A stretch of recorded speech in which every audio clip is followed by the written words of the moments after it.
When you need mealtime inspiration, it's worth shopping Kroger for thousands of appetizing ingredients that inspire countless mouthwatering meals. And no matter what tasty choice you make, you'll enjoy our everyday low prices. Plus, extra ways to save, like digital coupons worth over $600 each week and up to $1 off per gallon at the pump with points. So you can get big flavors and big savings. Kroger, fresh for everyone. Fuel restrictions apply. When I was 21, I had just moved to Texas with a boyfriend. Well, sort of. Long story for another episode. Well, a mutual friend of ours had just gotten a little black poodle, and I became obsessed with the idea of getting a puppy. But my boyfriend said no, so I did what anyone who truly values their relationship would do. I got one anyways. Best decision of my life. That boyfriend did not last for many reasons, but that dog became one of the most significant relationships of my life. Looking back, he saved me. He gave me something to love when I couldn't love myself. He showed me what unconditional love felt like when I was so used to judgment and criticism. He got me outside when my depression was debilitating. He was a constant companion when I was accustomed to loneliness. There were even times when I chose to actually keep my food down because he was watching. He really was my ride or die, always down for the plan, no matter how bad it was. From spontaneous road trips to late night ice cream runs, he was always by my side, tail wagging and ready for adventure. He was my soulmate for 15 years, and when he finally died 2 years ago, I felt like he had passed the baton in a way. Almost as though he waited until I had my first baby and a whole family before he left this realm. I still get emotional when I recount our life together. But the funny thing is, no relationship I've ever had has ever made me feel the way ours did. And I'm not saying better. As much as my husband and my children love me, there's something different with dogs. It's like they tap into a whole different dimension of love. Maybe it's the lack of ego, or judgment, or agenda, or even opinion. Dogs don't care about your flaws or your past mistakes. They don't hold grudges or criticize your choices. They simply love you for who you are, in the purest, most genuine way possible. Maybe it's that no one listens quite as well. A dog's presence is just so grounding, so unwavering. They don't interrupt. They don't offer unsolicited advice. They just listen, creating a space where you feel heard and understood. Well, whatever it is, there's something truly special about the human-dog relationship. Even apart from how they make you feel about yourself, dogs have a lot to teach us about navigating life with presence and flow, too. They remind us to enjoy the simple pleasures, a walk in the park, a game of fetch, a quiet moment of cuddling. They teach us the value of being present, of living in the moment without worrying about the future or dwelling on the past. They show us how to forgive quickly and love deeply, how to find joy in the everyday, how to be resilient in the face of adversity. In many ways, dogs embody the very best qualities that we aspire to have. Their love is a light, guiding us through our darkest times and celebrating with us in our happiest moments. My dog might have been a part of my life for only 15 years, but his impact will last a lifetime. So today we're unfolding a few more life lessons learned from love, loss, and dogs.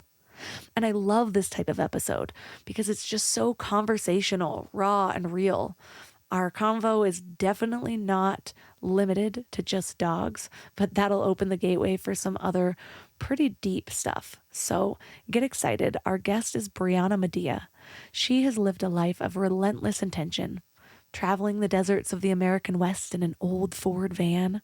She made a name for herself on social media with all of her inspiring captions cum essays about bravery, identity, nature, subverting expectations, and of course, her 4 dogs. So 3 key things we will learn are how feeling too much impacts lives and relationships, and how you can embrace your full self without apology. How Brianna's dogs led her to make radical life choices, and what she's learned from her aging dogs about slowing down and living in the moment. And how to navigate relationships with imperfect parents and how it shapes us. Before we go deep today, I want to give you a little gift, and I want to give it to you every single day. It's called the Morning Mind Love. I know how life can be. You're all fired up after an inspiring episode, and then a new day or a new challenge comes at you, and it's just hard to keep up that energy. Well, the Morning Mind Love is kind of like an oracle from your higher self to help you start each day with a positive focus. Plus, when you sign up, you get 2 free gifts, a 30-minute binaural meditation and 30 days of journaling prompts to help you remember who you truly are. And it's all completely free. So join over 9,000 people and go to mindlove.com to sign up or text the word morning to 33777. I feel like so many of our relationships, we feel like we have to sacrifice some part of ourselves. And of course, compromise is a part of every relationship, but really understanding that there are people, or there are parts of us that just need a little bit of nurturing, a little bit of encouragement to really make you more of like a whole human being, someone who can show up in your full capacity. That includes saying no, drawing boundaries, telling people how you really feel. Turn up your frequency with Mind Love. Bite-sized brain hacks for seekers, dreamers, and doers. It's time to give your mind a little love with your host, Melissa Monti.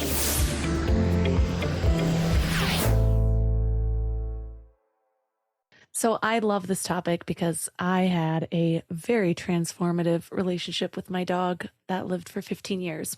I'm still not over his loss, deciding when to get another dog. It's difficult with a 3-year-old and a 1-year-old, but I just got a cat to kind of make up for that void. Yes. And I gotta say, it's not the same. It's making me want a dog too. I do like this cat, but it's not the same. And so how has your relationships with your dogs influenced personal growth and life decisions? I just love the angle of this book. So honestly, it's like every single thing that is good about my life has come from following my dog's lead.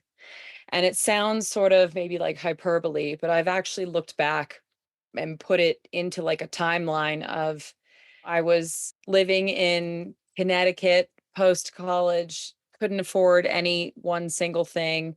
And yet the first thing I always said I was going to do when I graduated from college was adopt a dog. And so I adopted Bucket, who I still have. I got her when I was 21. She's 13 and a half. And I couldn't afford any sort of dog-friendly apartment. And so I ended up living on my ex-husband's family's sailboat, which sounds very glamorous. It was not. There was no air conditioning, there was no running water. It was hot as all hell, but I did that for her. And I had never lived in anything other than a house. And I had never had to really like work for my day-to-day survival. And I did that for her. And it gave me this passion for life and for figuring things out. And I moved out to Utah because I wanted her to be free and run around and be a dog. And when I moved out there, I adopted my second dog, Dagwood, who's now 12 and a half. And he would chew up my whole apartment. I lived in a studio apartment. He would, shred the shutters like sawdust all over the couch, go through the trash, destroy everything. And I was like, I love this dog so much, but he is not suited to live in a house, frankly. So I started going out into the desert every weekend as often as I could and finding all of these places where there was nobody else. We didn't go to national parks. We found dirt roads, we found back roads, and that's where my dogs could just be dogs. And through that, I found this incredible sense of freedom, of sort of being in tune with what is important to dogs, which is the simplest things. A window down, a nice day, a puddle in the middle of the desert. Like, it is just the perspective that I have received from just following my dog's lead in my life is immense. I mean, it's really the only guiding light I think I've had in the last 7 or 8 years since I quit my job. I was just like, I'm just going to follow my dogs. And yeah, I cannot say it has served me wrong. I look back to my 20s during a period that I had pretty deep depression. And the only reason I went outside was to potty my dog.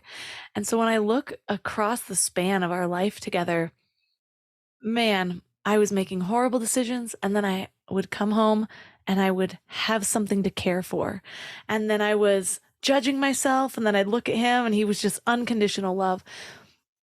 I don't know what would have happened to me if I did not have a dog during that time.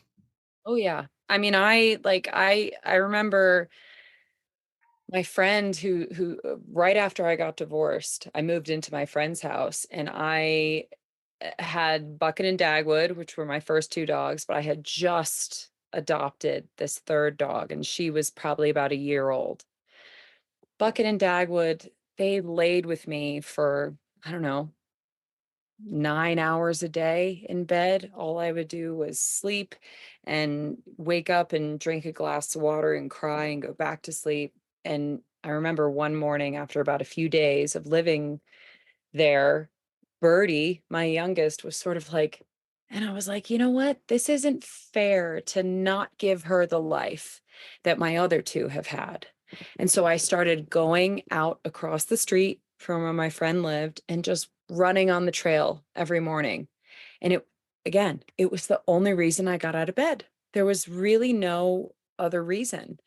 Um, and their joy, I at the time was almost numb. Like when you're so depressed and you are so just disassociated, like it wasn't about me anymore because I didn't feel anything. And the only time I ever felt joy was through them, watching them, taking them somewhere, watching them do something silly because I couldn't be alone with myself and being with a creature that just thinks you are the best thing in the whole world. It didn't matter if I had cried for 6 hours in my bed that day and then we got up to go for one little walk. My dogs were like, "You're the best. We love this. This is so awesome. You're so awesome." And it's like when everything in the world is beating you down, to have that truly unconditional love is so unmatched. I have two kids now, a 1 and a 3-year-old, which is why it's just really difficult to convince the husband to get a pet. That's why we got a cat, because we live in the mountains and it would hit winter and I'm like, can you potty Maverick? Oh, for sure. I'm like, I don't want to go out there. No, but, no. but now I have kids. And so there was a period of time before we got this cat where I'm like, okay, it just doesn't make sense to get a pet right now. And I need to just lean into certain moments of parenthood, which I was, but I was trying to embrace the mindset. There's just something different about it. I mean, one's a human and one's not, you know? So I was just trying to get into that mindset of like, okay, what are all the things that Maverick taught me? And children do so much of that same thing of like the present moment. And what I appreciate about my kids right now is that they force you to slow down. I don't think Maverick forced me to slow down. He was just down for whatever I wanted to do. And I love that about him. Like this, now we're doing this. Now we're doing that. We're sitting at home all day. We're going out on the town. And he was just Always hyped. Always hyped. opposite with children. He's like, I want a cookie. You want a cookie? No. I want to go outside. Oh, let's go outside. No. I don't want to. Yeah, no. Power struggle with absolutely everything. And so, yeah. And now I've got this cat and she's somewhere in between. Yes. I was going to say, I've heard my friend said cats are a little more human in the sense that they have moods. They're a little sort of, whereas like my dogs are kind of consistently ready to party, which is great. But yeah, it also is, I think what's been hi, honey. I think what's been very interesting about having my dogs get older, my two oldest ones are 12 and a half and 13 and a half. And yeah, this is the first time in my life where I've experienced sort of like they're ready to go. They're down for all the same stuff. But at the end of the day, like before we leave, like they are curled up, just observing and sort of, and that's where I found myself becoming very present, because it's not the same as having a couple young dogs running all about and my two younger ones are always doing something, or and the two of them are just, Dagwood was, investigating some little flower, and just kind of like they slow down and remind me to slow down. And then my younger ones keep them younger and keep me sort of on my toes. And so it's like a whole little, we have like a little ecosystem here, like a little, it's truly a pack. Like it truly, truly is a pack. And it's very rewarding, but it's also, yeah, it's complicated. It's very hard. In order to make this interview on time, I had to drag my paddleboard with 5 dogs on it up river to make the crossing back so that I was like with the current, not fighting against it. And yeah, I think like, the difference, I don't know how much of a difference there really is between, well, gosh, people are going to be mad at me for saying that, but like between like having human kids, having dogs, I think at the end of the day, we can all really unite on like loving something, building your life around something, planning your days around something, and knowing that it's really hard and it's really complicated. And there's probably poop and puke involved in one way or another, but it's so rewarding. Like, it's like you get out there and you see your dogs or your kids just having a blast, and you're like, worth it. Hands down, worth it. So, yeah.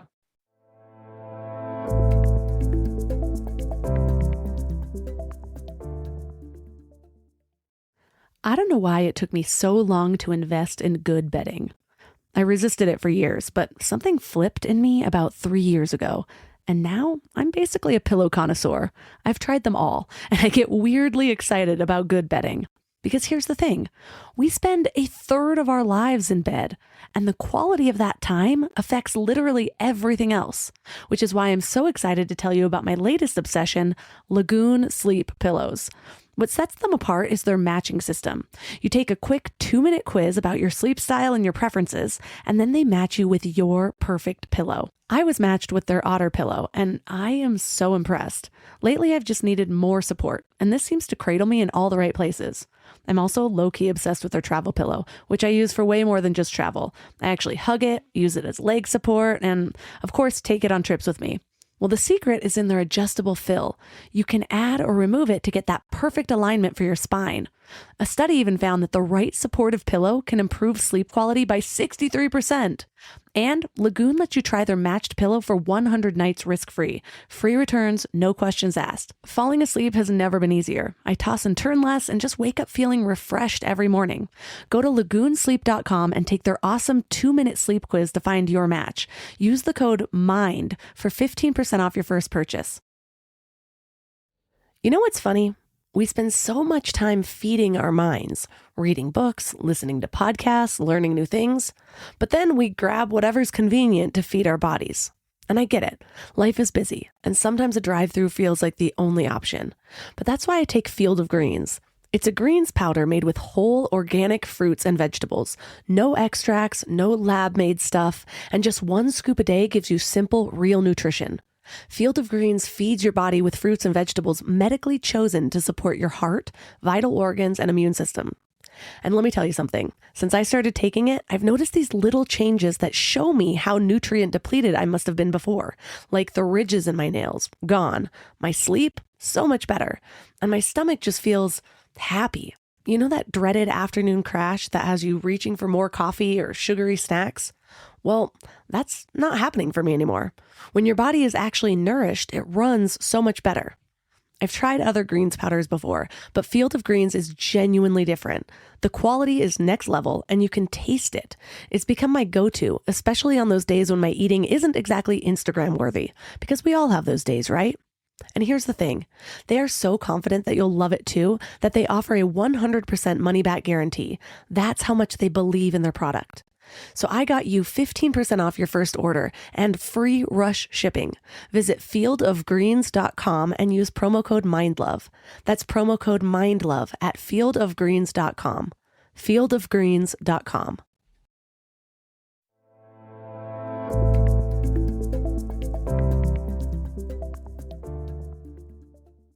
As someone with 2 kids now, everyone told me, no, you're going to have kids and you're going to see how offensive it is when somebody says it's the same. And I will say my love for my dog was just as great. I mean, that sound to some people is going to sound horrible, but it's a totally different kind of love, and it's just as deep. I was so bonded with that little creature, and the thing about him is he never triggered me. So there was no moments where, and so it was a lot of him seeing me, feeling seen and unconditionally loved for the first time in my life.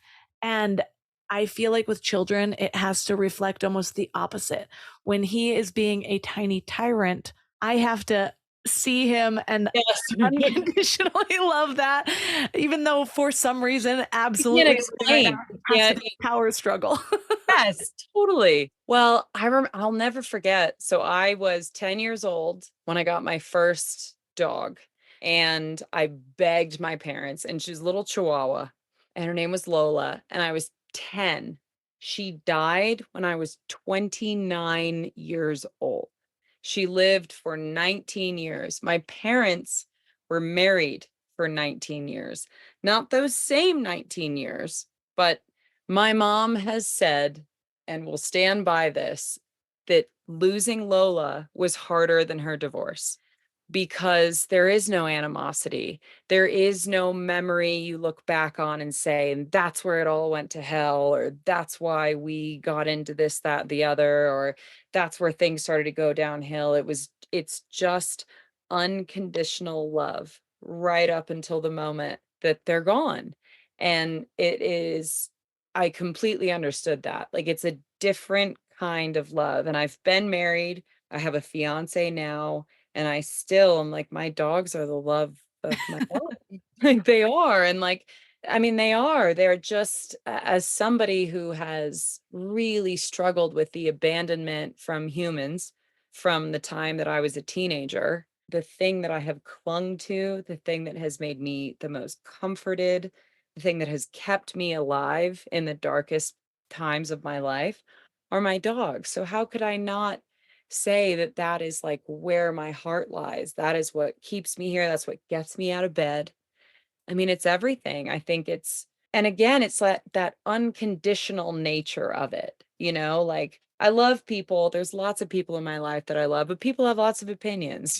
People, like, when say, for example, somebody comes to visit me down in the desert, my idea of a great day might not be the same as like a lot of people's, but my dogs are like, hell yeah, dirt road, a puddle, something.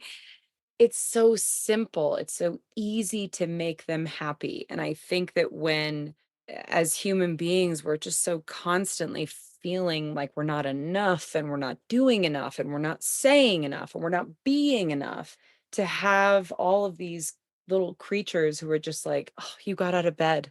You're the best person in the whole world.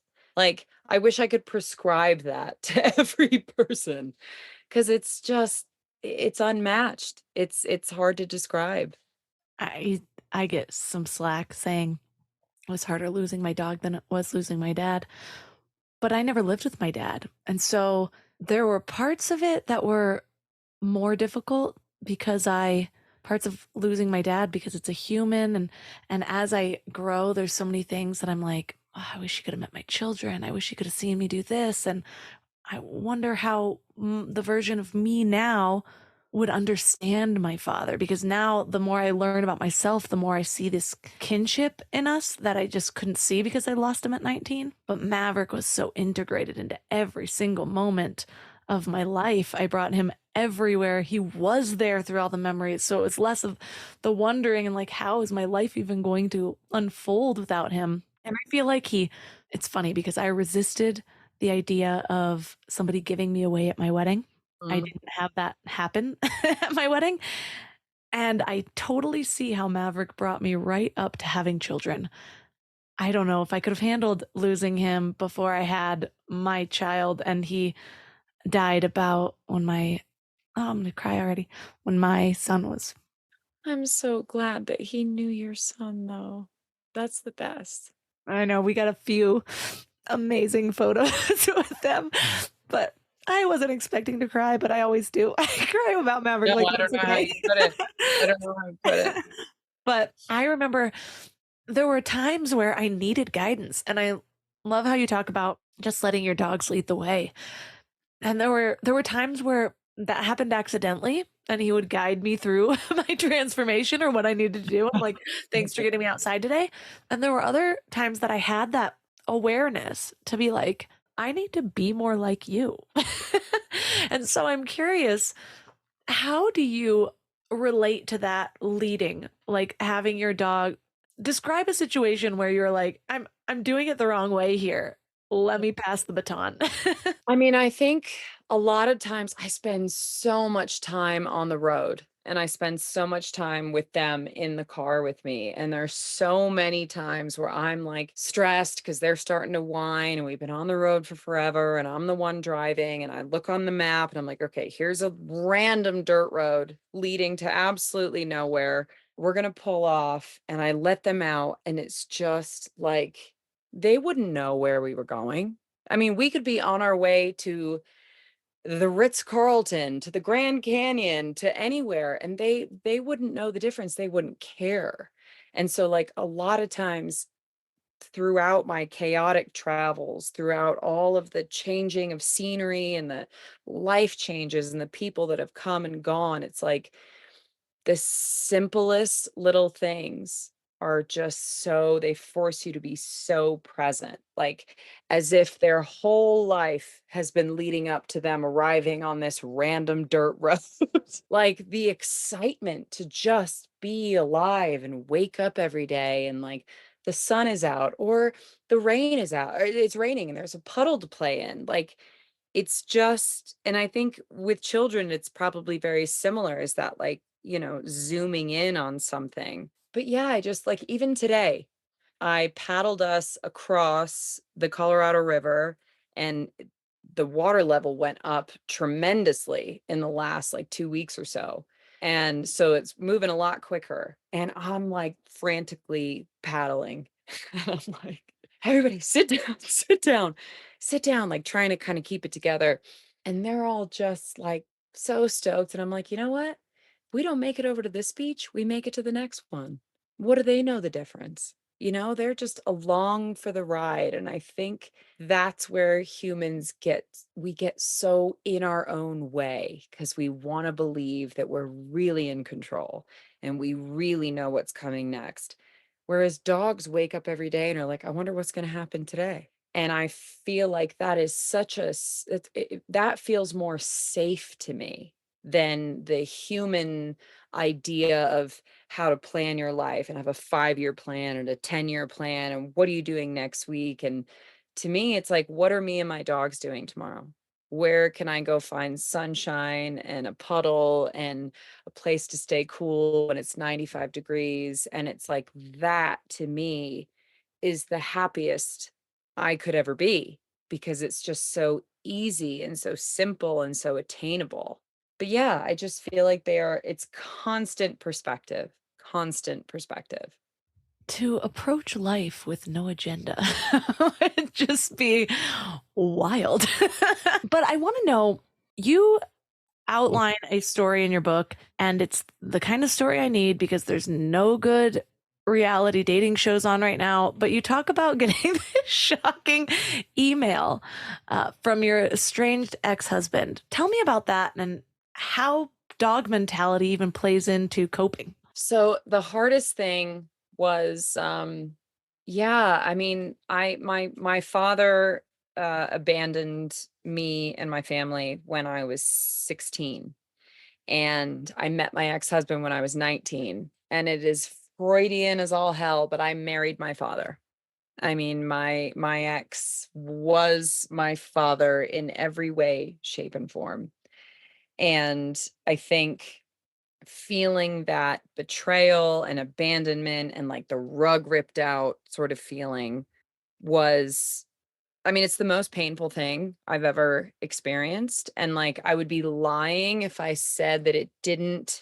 I mean, there's a reason that I am so drawn to my dogs, and that's why I feel the safest here. So you Because guys were still together and you got an email about infidelity?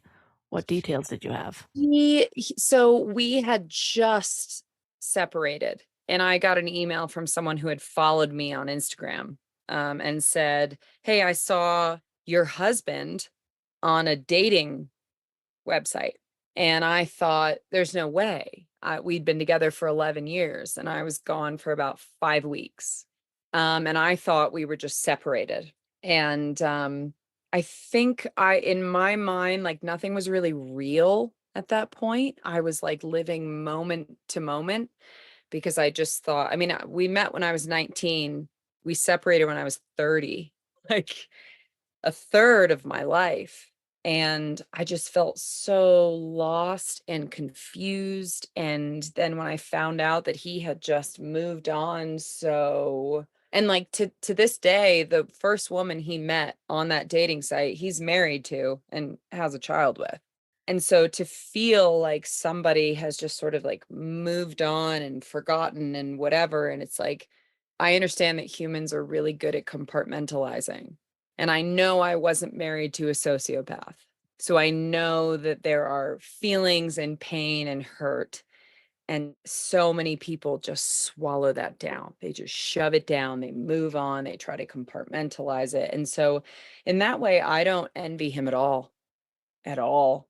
You know, you can move on, on the surface. But I think, after we separated, I was very adamant about being alone for at least a year.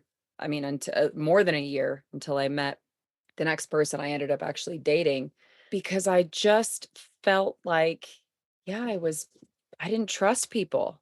I trust animals more than any human being I've ever met in my whole life. And I just, like, it felt very natural to me to like lean into that in the wake of my divorce, of just being like, these dogs have known me forever, and my ex-husband abandoned not only me but them. And I know that it's different than when my mom and I were abandoned by my dad, but in the same way, I just felt like everything I did, I wanted to make up them, the loss of this other person that they loved. And one of my dogs, and I wrote about this in my second book, and it was easily the hardest thing that I had to read aloud for my audiobook, but it was that for a very long time, one of my dogs would chase pickup trucks because that's what my ex-husband drove. So it was like the idea of him thinking that my ex was coming back for him.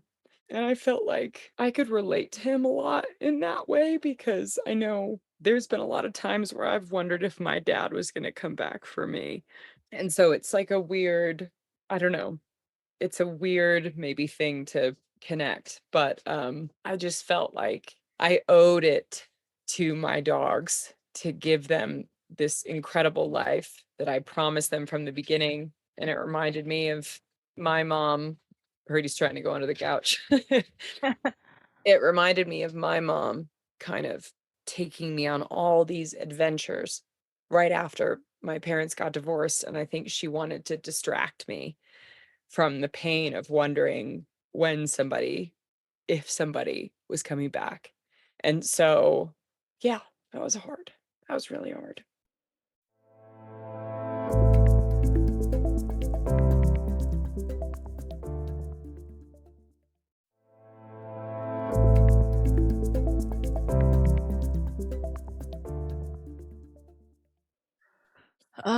I just had so many feelings of like, what would, I'm so glad I'm not in a situation where I feel like I'm anywhere close to divorce. It would be so difficult to, it makes my heart go out to my mother who had to deal with that. And I sometimes wonder what's harder.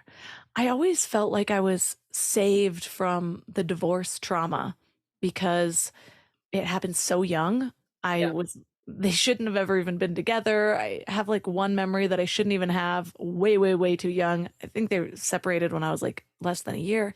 And but then when I look across my life, I'm like, a lot of the stereotypes of kids with divorced parents, I went straight through that. And what would be harder, feeling abandoned and wondering if somebody's coming back for you, or never, ever even having that bond with a male? And so you just never know. There's always these, it's just different pains that I guess I believe my soul came here to experience a specific type of thing, chose the parents, and they delivered that right to me to learn to overcome, to learn to be the opposite, to just have that experience. But it's there's something about feeling responsible for somebody else's experience. And even at saying that out loud, it feels like there should be an immediate negation of that. Like, well, you should never be responsible for somebody else's experience. But I don't think that there's any way to not feel that as the caretaker of another being. Yeah, no, 100%. And I actually, it's interesting that you bring that up because I am writing my third book right now, just getting into it. And an essay that I submitted in my proposal is called All of My Worst Thoughts. And it's all of the things that I have thought would be better than my dad leaving the way he did. So I always used to think maybe it would be easier if he died because that'd be easier to explain as opposed to him just not wanting anything to do with me and having a new wife with two daughters who are my age, who he spends lots of time with all the time. I used to wish that he had left when I was very young so I didn't have these wonderful memories. I used to wish he was a mean drunk. I mean, my father was an alcoholic, but he was silly. He was kind of like Jim Carrey, at least to us. I mean, my mom, obviously, different experience. But I remember feeling so guilty, wishing that, like, God, I wish that there had been holes in the wall. I wish there had been screaming, angry fights so I could be like, fuck you, get good riddance. And all of these different thoughts that I've had. And it just the only conclusion I come to at the end of the day is that, like, you can only experience your own pain. You can empathize, you can be sympathetic, you can listen to other people's, but at the end of the day, when you lay down, the only pain you really know is your own. And so to compare is futile. I mean, there's no point in it, because if my father had died, that'd be a totally different kind of pain.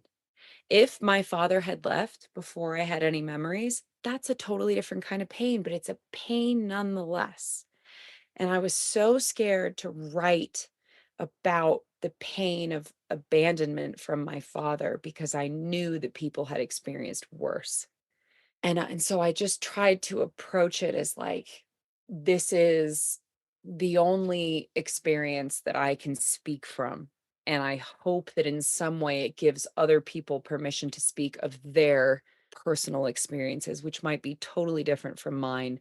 But I just wanted to present it as I have these very imperfect thoughts about my childhood and what I went through.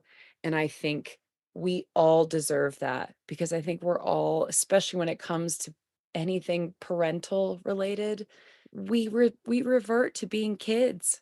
We do. We revert to like the hurt and the feeling of sort of like wishing they're supposed to be Superman. They're supposed to be perfect and they're not. And I think part of growing up is realizing that and coming to terms with it. And like you said earlier, like if your dad was still around, being able to sort of explain that maybe as you've become an adult, you realize how complicated things were, that when you were younger, it seemed simple.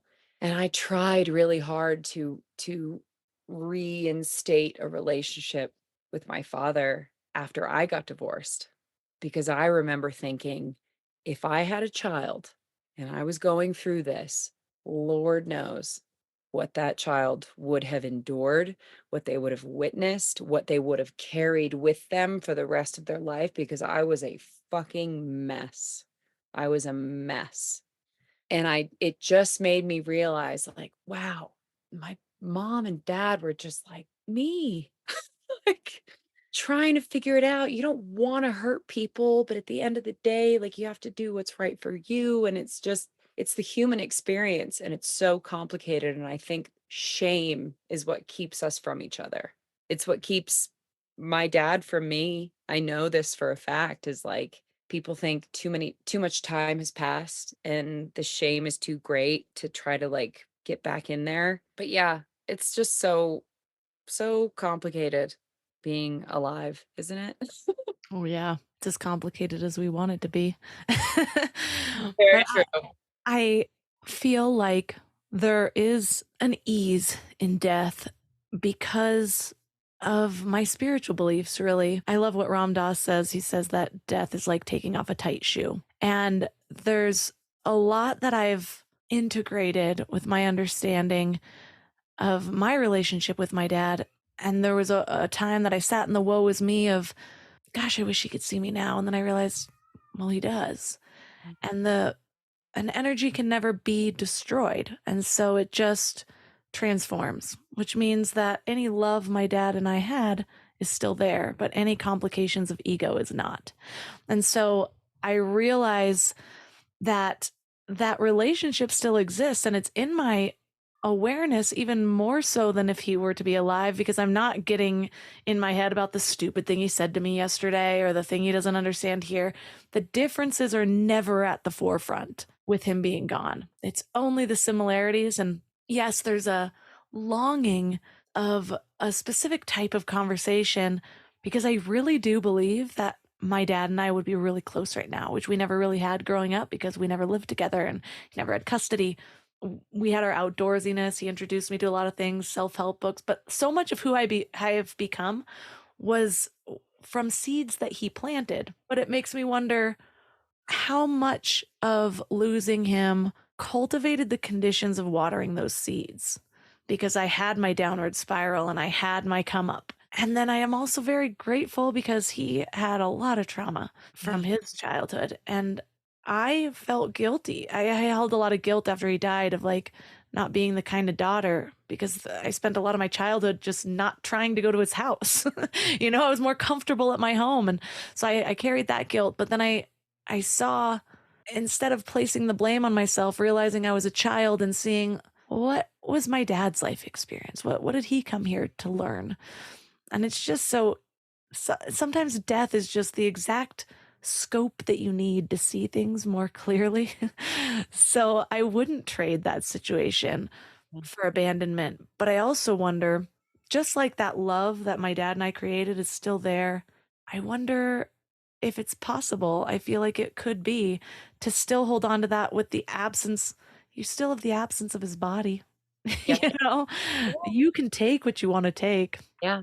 I mean, my therapist has said to me multiple times about both my dad and my ex-husband, just like, it's okay to grieve as though it is the death of somebody, because it is the death of something you knew, and both my ex-husband and my dad are addicts, and that is a disease. I know people struggle with it. My dad is not the first in my family by any means. And so I've witnessed that, and it's crushing to watch, like, a truly wonderful person devolve into somebody that you don't recognize. But at the end of the day, I have always said it is up to me how I remember.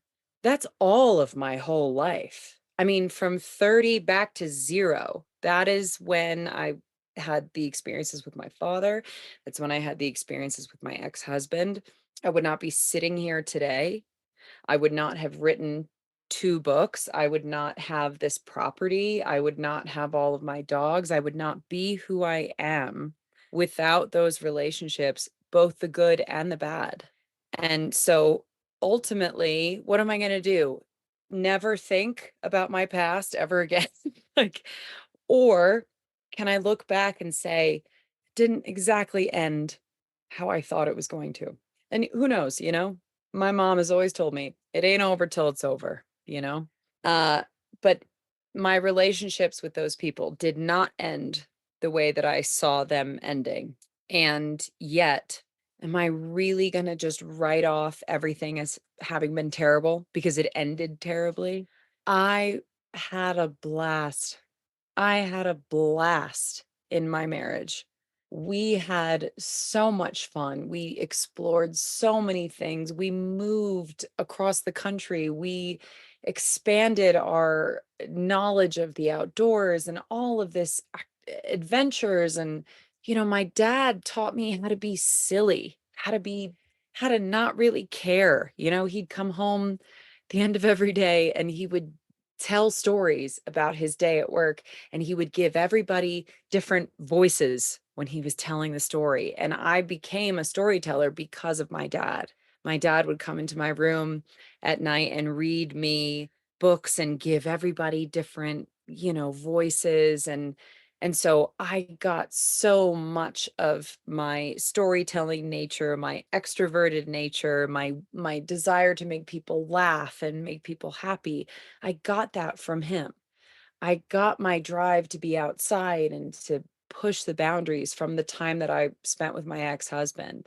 And I think that it's okay. And ultimately, it's like, to me, it was the only way to survive, was to say, like, what do I do? Say it's over, therefore my life is over? Or do I say, I went through all of this and here's the stuff that I got out of it? And that's not to say the loss doesn't hurt, but I feel like truly today, sitting here, I can say that what I have gained is more than what I have lost.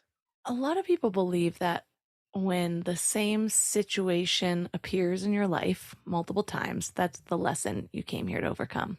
Mm. You have distilled a lot of the things that you got from these people, influence.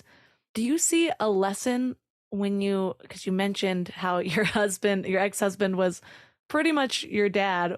What was the lesson that you had to learn to overcome so that it didn't keep repeating in your life? I think the biggest lesson was I was constantly, I think, well, subconsciously, my dad couldn't handle me as a teenager.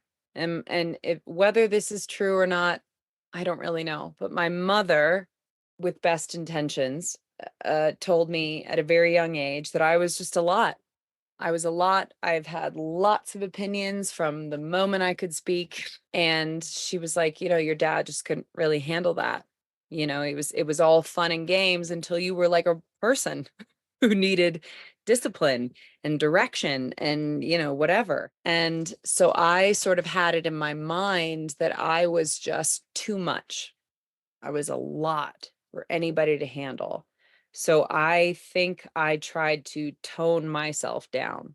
That boiled up in my marriage, and I constantly had this concept in my mind, and it sounds so cliche, but I had this concept in my mind that, like, you're too much. You are too much, as opposed to they are just not enough.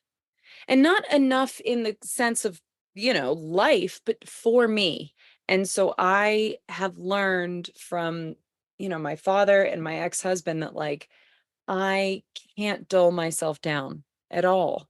Even if it feels like that's the way to be loved, it's not, because you can't be loved if nobody knows who you actually are. You just can't. Like, you can present yourself as something that you're not and gain some sort of superficial love, but it's not going to last. It's not going to last. And I think the biggest thing, and it sounds terrible and it still hurts, I have such a propensity for protecting people who I once loved, even if I haven't seen them or spoken to them in years. But I think at the end of the day, I don't respect my father and I don't respect my ex-husband. And I don't know that I ever did. And I think that it just, I need somebody in my life who feels actually present in my life, who doesn't just let me be the loud whatever that I am, who sort of like participates and is like, hey, are you sure? Listen, you're a little worked up about that. Like, whereas I felt quite tyrannical for a while because everybody was afraid of me. And I thought that was my fault, like as if I was like the wicked witch of the West. Meanwhile, I'm just a very opinionated woman. And a lot of people struggle with that. And so realizing that, like, just because the way that I inherently am didn't fit the mold for any man in the first whole portion of my life doesn't mean that, I have to change. It just means that I have to change my expectations of what I'm looking for in a partner, what I'm looking for in anyone who's close to me. um, I think I'm a big believer in the people you surround yourself with can be your family and be more important than your actual family. If they continue to do emotional harm to you, fuck them.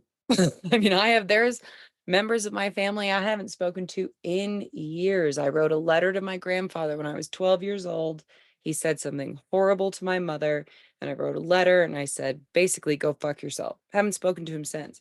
And I don't regret it.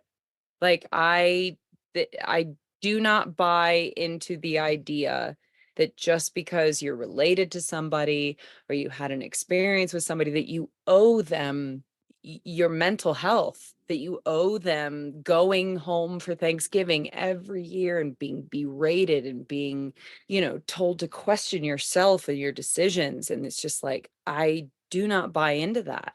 I cut my father out. I've cut out lots of people in my life, and I'm better for it because it leaves room for people who really understand, want to understand, have similar experiences. And that has been so much more enriching to me than some of the more poignant relationships. My father, my ex-husband, like, you would think that would be my only sort of source of experience. And it's not. It's like all of the little side things that came with those relationships, the support that came out of the lack of support, as weird as that might sound. But yeah, I don't know. Ask me a question and I can just hours. Perfect.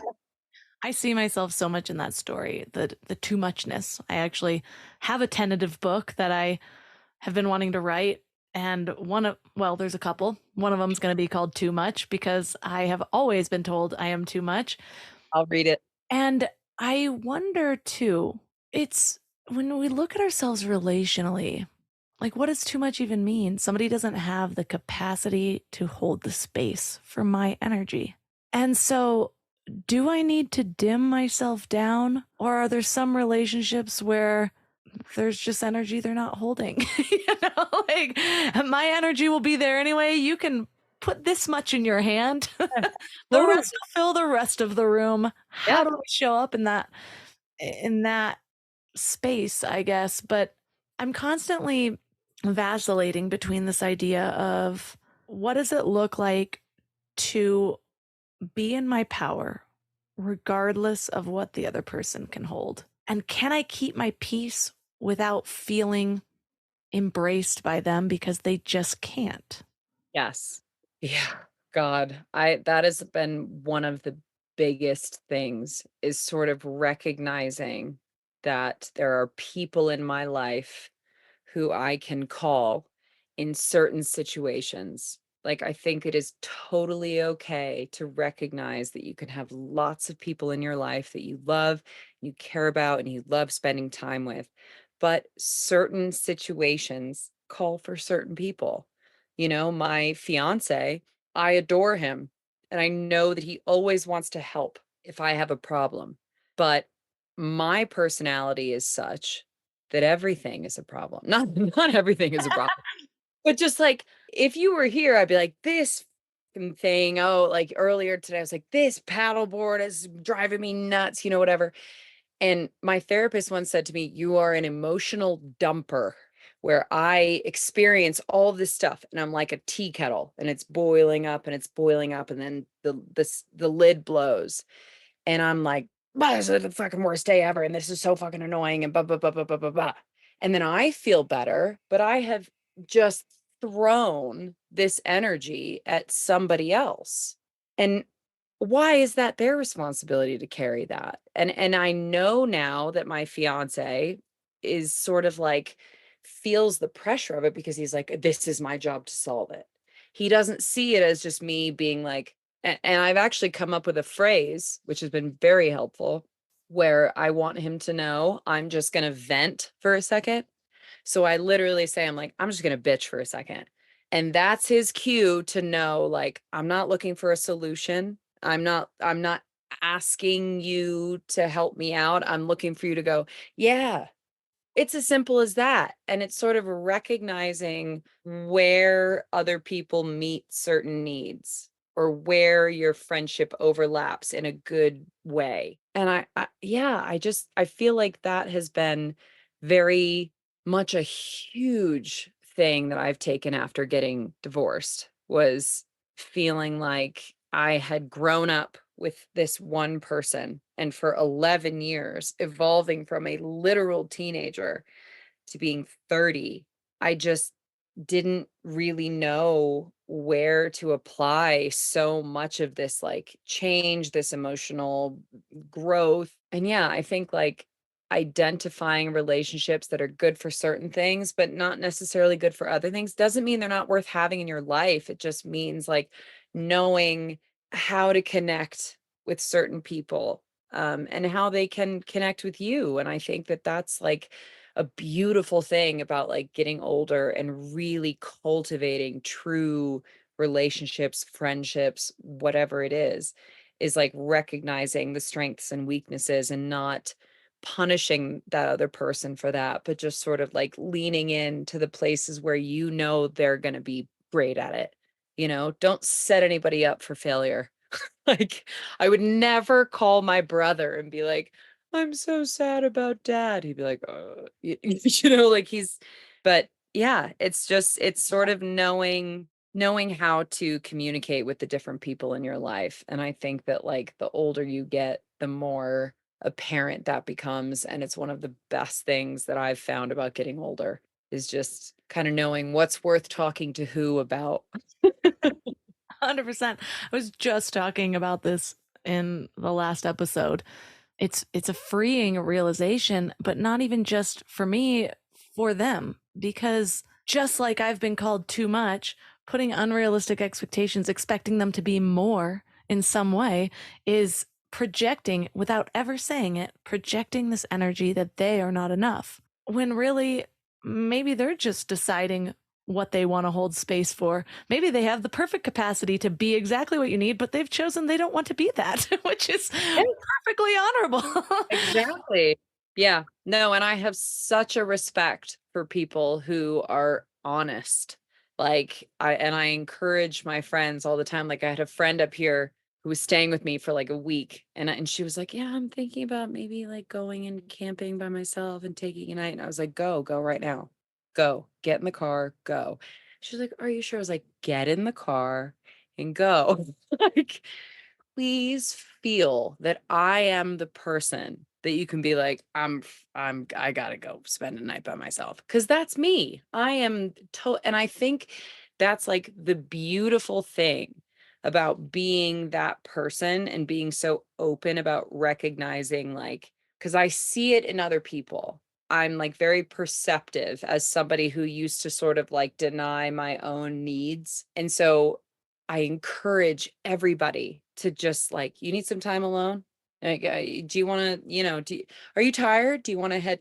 And it sounds maybe like overbearing, but like like truly, I feel like I have like pushed people to in my life who I love and care about to really advocate for themselves and to feel like when you are around me, you can tell me what you need, what you don't need, what you don't want, what's benefiting you. If you want to go pitch a tent halfway down my driveway and not talk the rest of the night, like by all means, like, I feel like I want people to feel like they can fully be themselves, because I feel like so many of our relationships, we feel like we have to sacrifice some part of ourselves. And of course, compromise is a part of every relationship, but really understanding that there are people, or there are parts of us that just need a little bit of nurturing, a little bit of encouragement to really make you more of like a whole human being, someone who can show up in your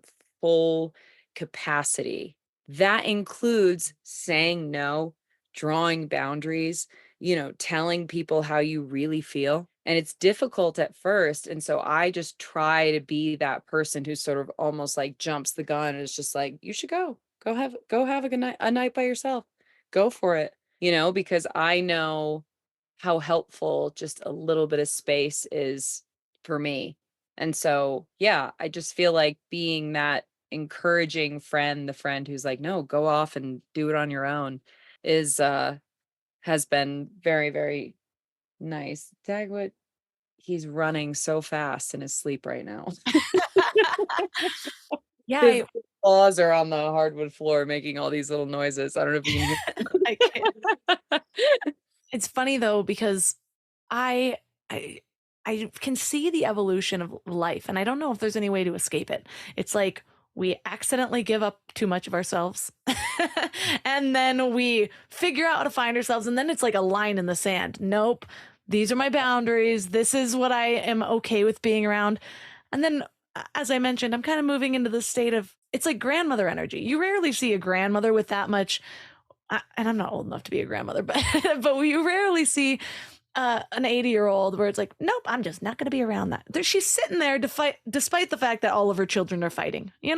She's just like, oh, connection. Yeah. And so I think we move into the, all right, I've defined myself. I know what I like, but now how can I stand in my power despite the chaos around me? But more than that, and it's what you were just talking about, it's how can I be the activator? Because there's different roles in relationships, and there's some that instead of just cutting them out, I am seeing it as, all right, well, thank you for shining a light on that shadow that still needs a lot of work, clearly, because I'm very triggered by you or whatever it is. and then there's the ones that activate that potential, activate the permission in people to give themselves what they need, to go for that dream that they've been shoving under the rug. And that's what dogs do, bringing it full circle. They activate that. It's like you get up and you look at them. Should we do this? I don't know. And instead of them being like, well, I don't know where we're going to eat for lunch, and I don't have the outfit for that. They're just like, where are we going? Let's go. Yeah. But it's that inner potential. It's not any of the shoulds. They're not like, well, should I go to that? No, it's just what you want. And they look at you with those puppy dog eyes. And there's a reason it's called puppy dog eyes and puppy love, because it's the unconditional activation of all that you should be. Yes. Or not should, all that you desire to be, all that you can be, the potential inside. Yeah. No, that is truly like 100% is like having, like I know a lot of the stuff that I do, a lot of the places that I go, like today I had to paddle just across the Colorado River, but I had to time it right and paddle really hard and upriver because I'm going against the current to get to this beach across the way. And standing on the shore being like, okay, yeah, the water has really risen in the last week. And if I was trying to take 4 people across that, maybe they'd be like, oh, I don't know, like lots of little whatever. And instead they're just like, mom knows what's up. Like, we're ready. Let's go. And like that sort of energy has given me so much courage to go on these trips. I would never in a million years have driven to Mexico by myself for 6 weeks if I didn't have those dogs in the car with me. There's just no way. It's like I talk to them. They don't talk back, but I talk to them. They do. There's like, it's a comfort. It's a constant encouragement. It's a, oh my God, I'm driving down this like dirt road and ooh, I don't know where this is going. And I look over and their heads are out the window, like, like we could be going anywhere. Who cares? We're having a good time, and we could turn around at any point. There's nobody in the car being like, well, we're supposed to be going to da, da, da. They don't know. We could be going to this puddle in the middle of nowhere and they'd be like, we're here. We made it. Like, and there is just something so comforting about having somebody who is just always up for your level of adventure, whether that is getting out of bed and walking outside or taking a raft down the river. Like everything to them is good enough. And I feel like that is what so many of us are missing in our day to day is somebody or something telling us that, like, you're good enough. You're great. You're perfect the way you are. Whether you are living in your van or you have a 6,000 square foot mansion. I don't know, is that the size of mansions? But like that you have a dog who's laying next to you that just thinks you're the best thing in the whole world. And it doesn't matter. And I feel like that is why people love dogs so much. They just reinforce everything positive that you feel about yourself. Whereas you go out into this world and it can really beat you down. It can highlight your negative aspects. It can hone in on something that you don't love about yourself or in some way that you failed or whatever it might be. Whereas dogs see only the best in us. And it's just, I mean, I don't know what I would do without them. Like whenever I'm away from them, I feel positively aimless. I'm like, what am I don't who am I supposed to feed? Like what I don't understand. You just go give a child a bowl of Yes, water. exactly. I'm like, yeah, just like leave a bowl out for the mouse who Well, lives outside my trailer. I've seen his little poops everywhere. I mentioned about this cat, right? We're a work in progress. Already loving petting her. I really like the immediate feedback of the purr. There's something Yeah. really great about that.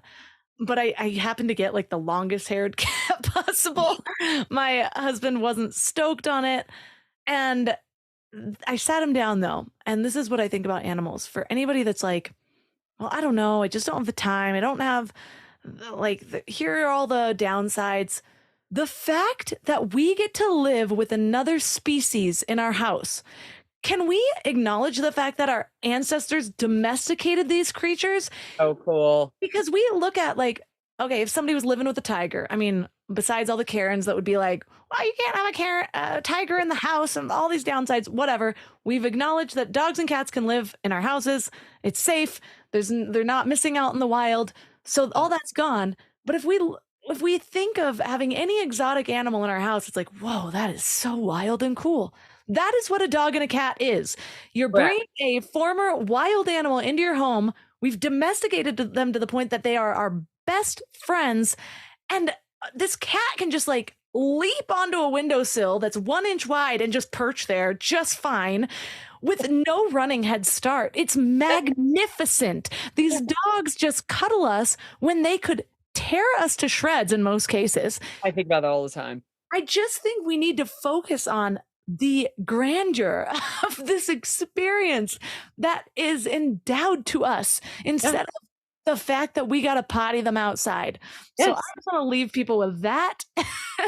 Totally. I agree. No, I think it's an honor. Like I say it all the time. It is an honor. It is the reason that it is the reason that I am sitting here right now on 9 acres in the middle of nowhere, talking to you from my trailer, having written 2 books, living up here with five. Currently I have 5 because I'm watching my friend's dog, but 4 dogs. Is because I have just sort of leaned into these are kind of wild animals.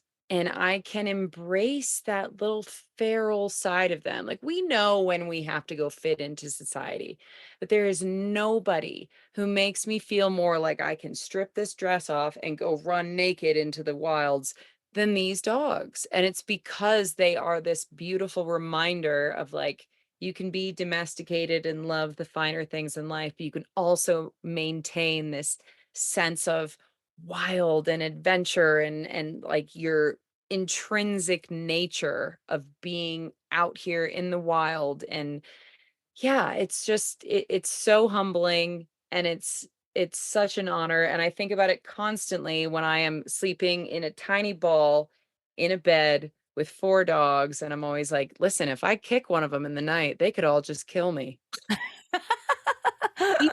E Easy, but they don't. They won't, because we're a pack, and yeah, it's such an honor to live with these animals that see you as equal. Because to me, I'm like, that's the biggest thing, for them to see me as like something that's running alongside of them out in the middle of nowhere. That is the coolest thing in the world. Because I want to feel more like them than I want them to feel like me. So, yeah. Well, from one feral creature to another, where is the best place for listeners to find you and your books? So you can follow me on Instagram. It's just my name, Brianna Madia. Look for lots of dogs and orange and desert and stuff. And then all my book information is on my website, which is briannamadia.com. And also both of my books are available wherever books are sold. So Amazon, Barnes and Noble, all that stuff. All of the links for this episode will be at mindlove.com/356. This week, I want to give you guys a challenge that's not necessarily related to this episode. I want to encourage you to give yourself permission to feel whatever it is that you're feeling. Whether you're going through something in this moment, whether there's something that you've been holding on to from childhood, whatever it is that needs space, just move into it. Go right through it and see what it has for you. And when I say see what it has for you, what I used to get caught up on is I would go in with some sort of expectation, waiting for some booming voice to respond to me. When what I've discovered that it looks like now is to just be okay feeling with no expectation. And trust that this process is how you allow yourself to integrate your experience and the emotions to move through your body instead of sitting in them and getting stuck. I am going through a really hard week. Something tragic happened, and I will get through it, and I'm devastated and hopeful, and I'll share more about it later on. Right now, I am processing in my own time. But what this has looked like for me is just giving myself the space to grieve, to ugly cry, to let out those guttural, maternal moans. So just in case you too are going through something, take this as your sign to give yourself permission to just feel the depth of it and trust that this is exactly what you need to integrate and move forward. And as always, reach out to me if you're going through something. I would love to chat. You can find all of my amazing sponsors at mindlove.com/sponsors. We have amazing things coming up, including the next round of soul strength activation and a retreat in the beautiful mountains of California at a luxury mansion with an organic chef. It is going to be epic. Reach out to me if you have any questions about those offerings. And that's all for today. So thanks for giving your mind a little love today, and I'll see you next week. Thanks for tuning into Your Higher Frequency with Mind Love. Head to mindlove.com for a free gift to keep your vibes up until next week.